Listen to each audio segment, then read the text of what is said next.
आपका स्वागत है आपके अपने YouTube चैनल महाअध्ययन में।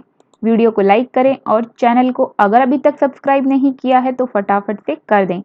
आज हम करने जा रहे हैं हमारी वर्कशीट जो है 7वीं कक्षा की, और हमारी 7वीं कक्षा की ये वर्कशीट है मैथ की।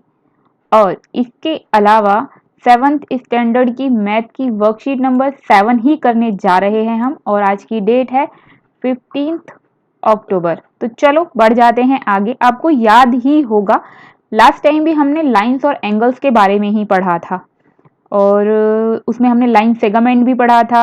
आपको याद ही होगा ये सारी चीज़ें हमने पढ़ी थी, और एंगल्स के बारे में बस शुरुआत ही की थी जिसमें हमने सप्लीमेंट्री, आपको याद ही होगा, इस तरीके की चीज़ें हमने पढ़ी थी।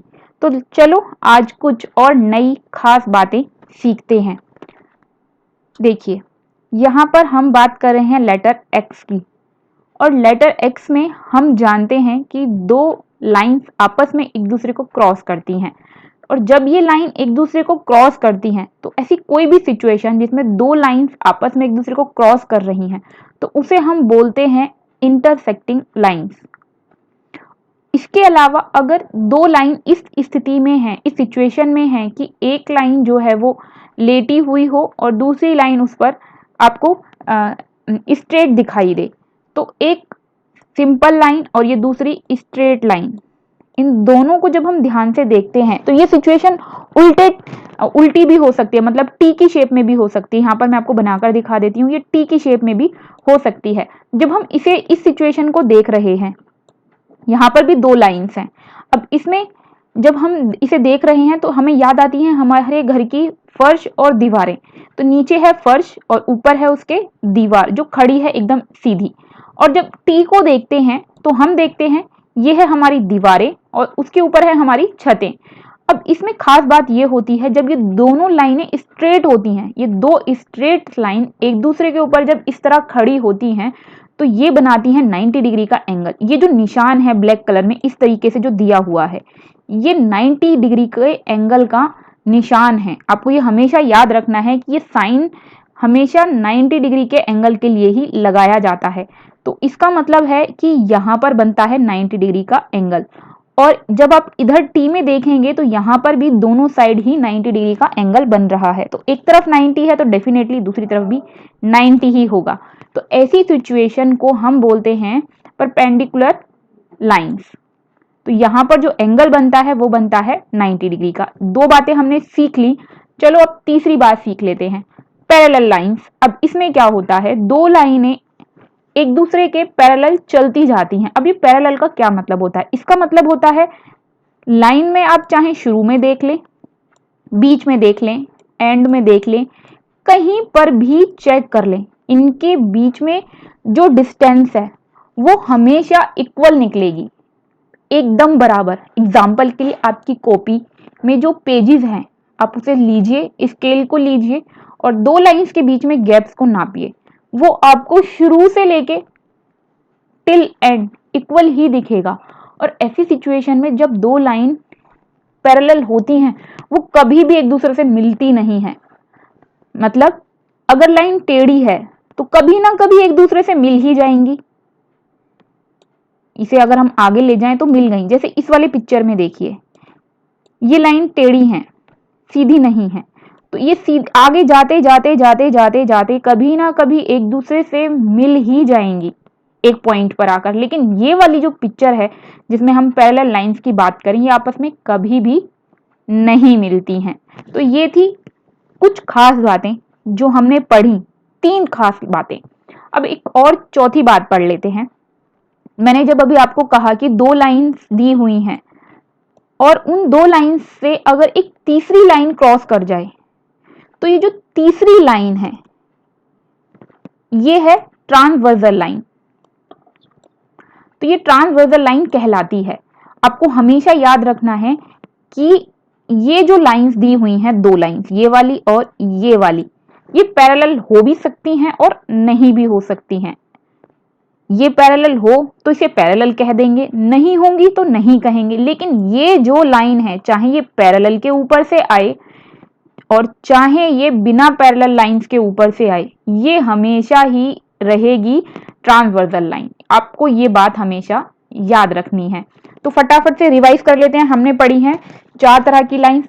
फर्स्ट, जो 2 लाइंस आपस में एक दूसरे को क्रॉस करती हैं, इंटरसेक्ट करती हैं, इंटरसेक्टिंग लाइंस कहलाती हैं।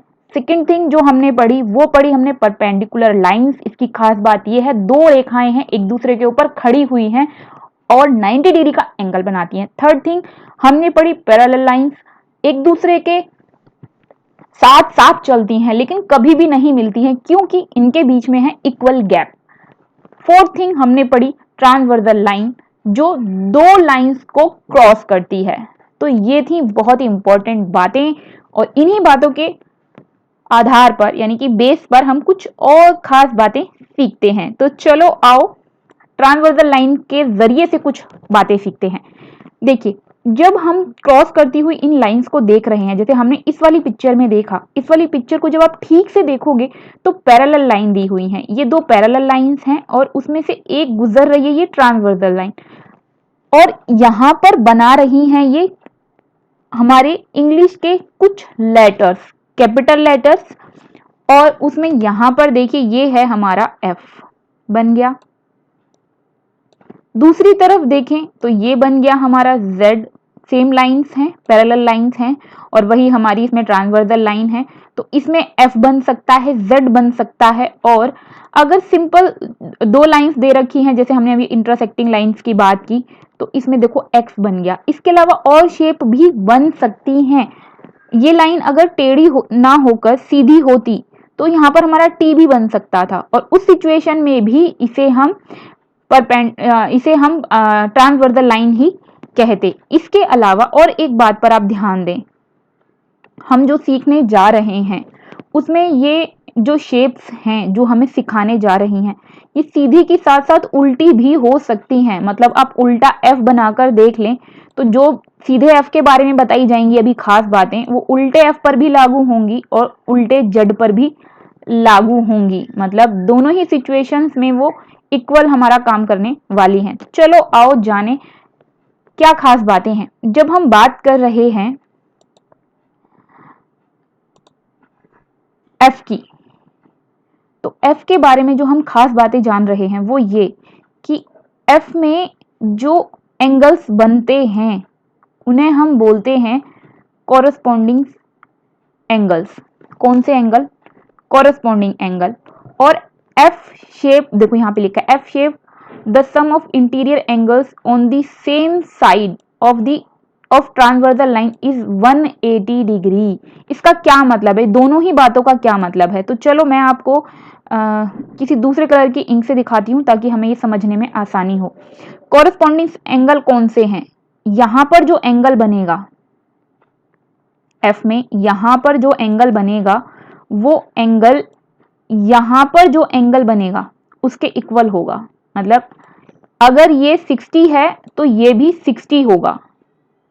बिल्कुल इसी तरीके से एफ जब बनता है हमारा, तो जो एंगल हमारा यहां पर बनेगा वही एंगल हमारा यहां पर भी बनेगा। मतलब अगर ये मानकर चलो 80 है या ये 120 है तो ये भी 120 होगा। मतलब red equal to red, yellow equal to yellow. और इसको बोलते क्या है? इसको बोलते हैं कॉरस्पॉन्डिंग एंगल्स। आपको याद रखना है। साथ में आपको मैंने बताया कि ये सिचुएशन अगर हम हमारे लेटर को उल्टा कर दें, एफ को उल्टा कर दें, तो वहां पर भी ये सिचुएशन हमारी चलेगी। तो ये हमने बना दिया उल्टा एफ और वही की वही सिचुएशन रहेगी।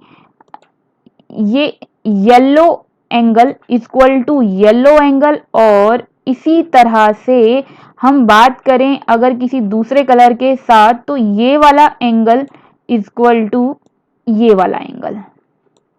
तो ये कौन से एंगल्स हैं? एफ के अंदर ये जो एंगल्स बन रहे हैं ऊपर ऊपर वाले और नीचे नीचे वाले, यहां पर भी ऊपर ऊपर वाले और नीचे नीचे वाले, ये आपस में बराबर हैं। लेकिन ये इसके बराबर नहीं है। मतलब अगर हमारी इंक सेम है यहाँ पर तो इसे सेम मत समझ लेना। मैंने जो आपको समझाया है उसे ध्यान रखना। ये इक्वल टू ये और ये इक्वल टू ये, सही है। अब हम बढ़ते हैं आगे। तो इसे क्या बोलते हैं? इसे बोलते हैं कॉरस्पॉन्डिंग कॉरस्पॉन्डिंग एंगल्स। अब इसके बारे में और एक खास बात बताई गई है, ये तो आपने सीख ली, और एक और खास बात सीख लीजिए, वो ये कि इन्होंने हमें बताया है कि ये जो सिचुएशन इन्होंने दी हुई है कि इंटीरियर जो एंगल्स हैं, इंटीरियर एंगल्स जो है वो 180 डिग्री के होंगे। तो ये इंटीरियर एंगल होंगे कहाँ, तो ये है हमारा एफ, और एफ में इंटीरियर एंगल का मतलब है अंदर। इंटीरियर का मतलब क्या होता है, इंटीरियर का मतलब अंदर होता है, ये हमें पता ही है। तो ये है हमारा इंटीरियर, ये प्लस ये, अगर हम इन दोनों को प्लस कर देंगे तो 180 आएगा। और बिल्कुल इसी तरीके से उल्टे एफ में भी सिचुएशन सेम है, मतलब अगर हम इसको निकालकर एंगल को इस एंगल में प्लस कर देंगे तो ये आएगा 180 डिग्री। तो इसको क्या बोलते हैं, इंटीरियर एंगल्स। इंटीरियर मतलब अंदर वाले एंगल्स। तो ये सब कुछ हमने सीखा किसके बारे में, एफ के बारे में। तो चलो और कुछ खास बातें सीख लेते हैं जेड के बारे में। तो जेड में भी कुछ ऐसे ही एंगल्स बनते हैं, जैसे एफ में हमने देखा एक एंगल दूसरे एंगल के इक्वल है, वैसे ही जेड में भी है। तो वो जेड में कौन कौन से एंगल हैं, कहाँ कहाँ पर बनते हैं और कहाँ कहाँ पर वो इक्वल होते हैं, तो चलो उसे देख लेते हैं। तो जेड में ये वाला जो हमारा एंगल है, ये वाला एंगल हमारा इस वाले एंगल के बराबर होगा, इस वाले एंगल के बराबर। और बिल्कुल इसी तरीके से जेड को उल्टा अगर हम कर देंगे तो हम देखेंगे कि ये वाला जो हमारा एंगल है, ये वाला एंगल होगा हमारे इस वाले एंगल के बराबर,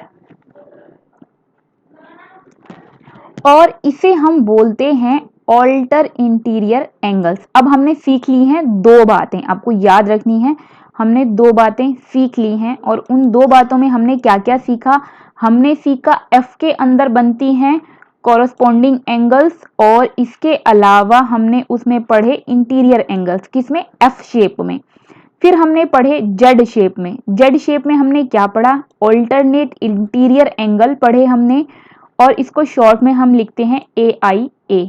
अब हम तीसरी खास बात पढ़ने जा रहे हैं, और वो खास बात है एक्स के बारे में, और ये बहुत ही सिंपल है। एक्स में होता क्या है, होता ये है कि इसमें जो भी आमने सामने की सिचुएशन है, मतलब ये कहो कि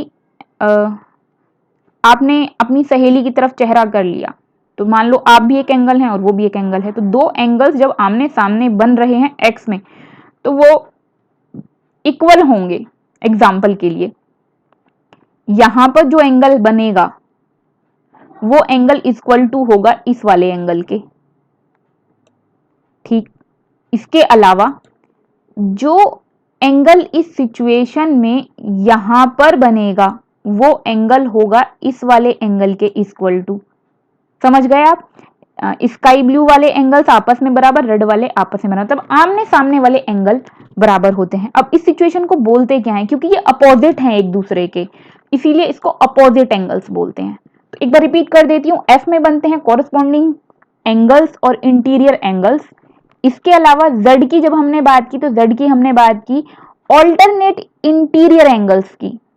एफ में सम ऑफ इंटीरियर एंगल्स की बात की थी, जेड में हमने ऑल्टरनेट इंटीरियर एंगल्स की बात की, एफ में कॉरस्पॉन्डिंग एंगल्स की बात की, एक्स में हमने बात की ऑपोजिट एंगल्स की।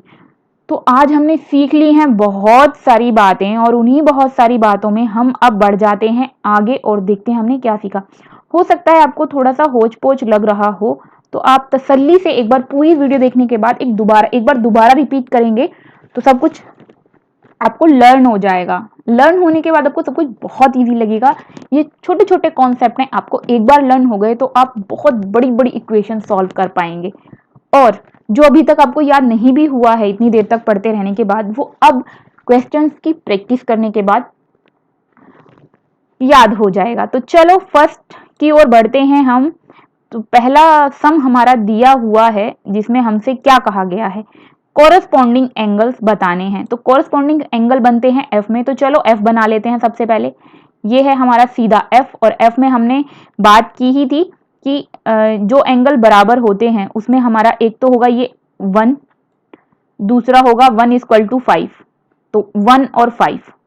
फिर इसके अलावा अगर एफ को उल्टा कर दें तो 1 और 5 के अलावा मैं दूसरी इंक ले लेती हूँ ताकि थोड़ा इजी रहे समझने में। और 2 हमारा 6 के बराबर होगा, ये हमने पढ़ा था कोरस्पॉन्डिंग एंगल्स में ये होता है। और इसके अलावा अगर हम अपने f को उल्टा कर दें तो फिर हमारा 4 इक्वल टू होगा 8, और इसके साथ साथ हमारी जो इक्वल होंगे वो होंगे 3 और 7। तो 1 5 इक्वल आपस में बराबर, और 2 और 6 आपस में इक्वल हैं, और 2 और ये 4 और 8 इक्वल हैं, और उसके बाद हमने ये लिखा अपना आंसर, ये है हमारा आंसर। 3 और 7 भी आपस में इक्वल हैं। तो ये कौन से एंगल थे? हमारे कोरस्पॉन्डिंग एंगल्स। तो देखो आपको अगर वहां क्लियर नहीं भी हुआ होगा तो अब हो गया होगा। तो अब बढ़ जाते हैं हम अपने अगले सवाल की ओर, और हमारा जो अगला सवाल है वो है कि हमें क्या करना है। हमें अब इस बार निकालने के लिए इन्होंने कहा है ऑपोजिट एंगल्स। तो ऑपोजिट एंगल्स कब निकलते हैं? ऑपोजिट एंगल्स तब निकलते हैं जब वहां पर x होता है। आपको याद है x में, तो x पैरेलल लाइंस में यहाँ पर दो जगहों पर हमें x दिखाई दे रहे हैं। तो वो x हमें कहाँ दिखाई दे रहे हैं? सबसे पहले तो हमें ये देखना है। तो वो एक x तो है हमारा जो यहाँ बन रहा है सी लाइन पर, यहाँ पर ये देखिए, ये एक x बन रहा है, और दूसरा x बन रहा है हमारा यहाँ पर, ये देखिए आपको x दिखाई दे रहा है। और x में क्या होता है? अपोजिट एंगल्स होते हैं जो एक दूसरे के सामने होते हैं। और अभी अभी हमने ये बात की ही थी कि जब हम अपोजिट एंगल की बात करते हैं तो आमने सामने वाले बराबर होते हैं। तो ये कौन कौन बराबर है? यहाँ पे 1 बराबर है 3 के, वो अपोजिट हैं, और 8 अपोजिट है 6 के। इसके अलावा हम इसी में ही देख रहे हैं कि 4 अपोजिट है 2 के, और 7 अपोजिट है 5 के। तो जो जो आपस में एक बराबर हैं वो हैं 1 3 5 और 7, ये एक बराबर आएंगे। और इसके साथ ही जो बराबर हैं वो हैं 4 2 8 और 6, लेकिन हम इन्हें अलग अलग लिखकर दिखा देते हैं। 1 और 3, 2 और 4, 5 और 7, 8 और 6। तो ये सेकंड थिंग हो गई। चलो अब बढ़ जाते हैं फटाफट से अपने थर्ड सम की ओर। अब थर्ड सम में इन्होंने हमें कहा है ऑल्टरनेट इंटीरियर एंगल्स निकालने के लिए, और आपको बहुत अच्छे से याद होगा वो हमने निकाले थे जेड में। तो जेड बना लेते हैं फटाफट से, उल्टा और सीधा, पहले तो सीधा ही बना लेते हैं। अब इन्होंने हमें बोला है कि फटाफट से इंटीरियर एंगल्स के पेयर बना दीजिए, तो हम बिना किसी देरी के बना देते हैं। 3 और 5 जो है ये इंटीरियर एंगल्स हैं। इसके अलावा यहाँ पे जो दूसरे इंटीरियर एंगल्स हैं उसमें है हमारा 2 और 8। तो इसका आंसर ये रहा। बहुत आसान, बहुत ही छोटा और मजेदार। फिर फोर्थ में चलते हैं। अब फोर्थ में इन्होंने हमसे क्या कहा है? फोर्थ में इन्होंने हमसे कहा है कि आप इतना कीजिए, हमारे लिए पेयर्स बनाइए इंटीरियर एंगल्स के, सेम स्लाइड ऑफ ट्रांसवर्सल, जो ट्रांसवर्सल लाइंस हैं उसके उस पर हमें बनाने हैं। तो ये भी हमने सीखा था जेड वाली सिचुएशन में, और मैंने वहीं पर आपको बताया भी था। तो चलो इसका आंसर हम फटाफट से लिख देते हैं। 2 और 5 ये एफ के अंदर है। देखिए मैंने आपको ये बताया था, ये बेसिकली ये सी जैसी शेप होती है, उल्टा सी और सीधा सी देख लीजिए।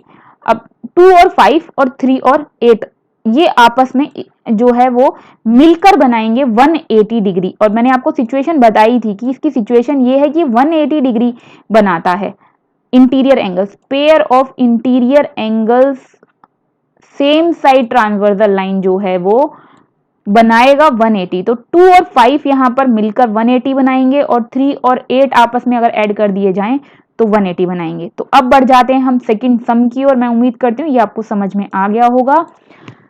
सेकंड में हमें क्या करना है?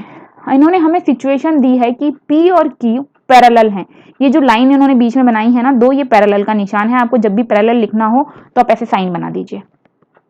अब इस पिक्चर में इन्होंने हमें सिर्फ एक बताया है एंगल, और बाकी सारे एंगल इन्होंने हमें निकालने के लिए कहे हैं। A, B, C, D और E, F भी, इतने सारे एंगल हमें निकालने हैं। तो ये सवाल है थोड़ा सा बड़ा, तो अपने इस सम को सॉल्व करने से पहले हम थर्ड कर लेते हैं क्योंकि वो थोड़ा आसान है। थर्ड में इन्होंने हमसे कहा है कि जो इंटरसेक्ट लाइन्स हैं कितने एंगल बनाती हैं। तो हम अच्छे तरीके से जानते हैं कि ये अपोजिट एंगल बनाती हैं और टोटल 4 एंगल हमारे यहाँ पर बनते हैं, 1 2 3 और 4। तो 4 एंगल्स बनेंगे, तो इसका आंसर भी होगा 4 एंगल्स। तो चलो फटाफट से अपने सेकंड आंसर की ओर चल लेते हैं। अब सेकंड आंसर में हमें करनी है थोड़ी सी मेहनत मशक्कत और वो हम जल्दी से कर लेंगे।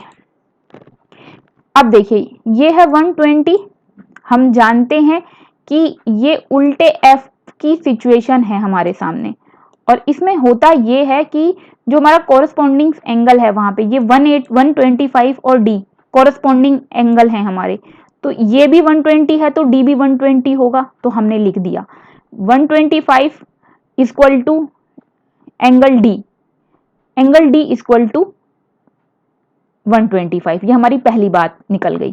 क्यों? क्योंकि ये कॉरस्पॉन्डिंग है, ब्रैकेट में आप लिख दीजिए कॉरस्पॉन्डिंग एंगल। वापिस चलते हैं। उसके बाद हम अच्छी तरीके से जानते हैं कि जो डी है